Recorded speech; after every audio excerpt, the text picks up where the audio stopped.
बिस्मिल्लाहिर्रहमानिर्रहीम। मुझे पता चला है कि जो सोशल मीडिया पे हर किस्म की लग बातें चल रही हैं और ये बुनियादी तौर पे वही लोग कर रहे हैं जिन्होंने कि सेनेटर जरका को अपने तहवील में रखा हुआ है। ये प्रोपेगेंडा इसलिए किया जा रहा है कि जो पाकिस्तान तहरीक इंसाफ है उसके सेनेटर्स में, उसके MNAs में एक बदएतमादी फैले और वो लोग जो कि खान साहब के नाम पे इलेक्ट हुए हैं, जिसमें मैं भी शामिल हूँ, चाहे उसमें जितने भी सेनेटर्स हैं, MNAs हैं, वो खान साहब के नाम पे इलेक्ट हुए हैं। खान साहब के खिलाफ वोट डालना, वोट बेचना, ये बिल्कुल उसी का जुमरे में आती है जिस तरह के आप खान साहब को मुकम्मल जेल में डालने के लिए और उनकी जो सज़ा है उसको तूल देने की कोशिश है। तो जो भी ये काम करेगा, चाहे वो सेनेटर हो चाहे वो MNA हो, उस पर न सिर्फ अल्लाह की लानत होगी और वो लोग जो कि खान साहब के नाम पे हासिल की हुई सीट पे खान साहब का सौदा करेंगे, उनको न कौम माफ़ करेगी और न उनको माशरा माफ़ करेगा। मैं ये समझता हूँ कि ये एक जो कैंपेन फैलाया जा रहा है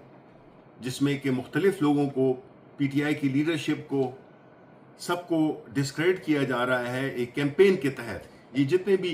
ये पेजेस हैं, ये हमें पता है कि इसको कौन चलाता है और ये सिर्फ और सिर्फ इमरान खान के लोगों में इंतशार डालने की एक नाकाम कोशिश है। हर बंदा, हर सेनेटर और हर MNA वो खान साहब के साथ खड़ा हुआ है क्योंकि वो उन्हीं के नाम पे इलेक्ट होके आया है, उसकी ज़ाती हैसियत कोई नहीं है। इसलिए मैं पुरजोर मजम्मत करता हूँ पैसों के लिए ये जो ट्वीट्स करते हैं, जो कि प्रोग्राम्स करते हैं, ये यूट्यूबर्स या जो भी हैं, और अगर वो गलत इन्फॉर्मेशन देते हैं तो न सिर्फ वो अपने पेशे से गद्दारी कर रहे हैं बल्कि वो अपने ईमान को भी बेच रहे हैं कुछ पैसों के लिए। इसलिए जो हजरात, जो जर्नलिस्ट हजरात हैं या जो भी हैं, वो हमारा फ़ोन सबके सामने है, मैं इधर ही हूँ और आप कांटेक्ट करके वेरीफाई किया करें। बेमकसद चलाना, लोगों को बेइज्जत करना, अल्लाह ताला की लानत होगी, अल्लाह ताला का अजाब आएगा कि किसी पे झूठा बोतान लगाना,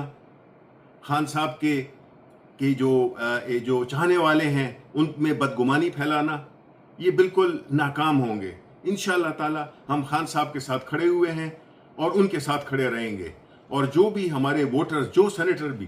खान साहब के खिलाफ वोट देगा, उस पर न सिर्फ अल्लाह की लानत होगी बल्कि मुआशरा भी उनको कभी भी माफ़ नहीं करेगा। शुक्रिया।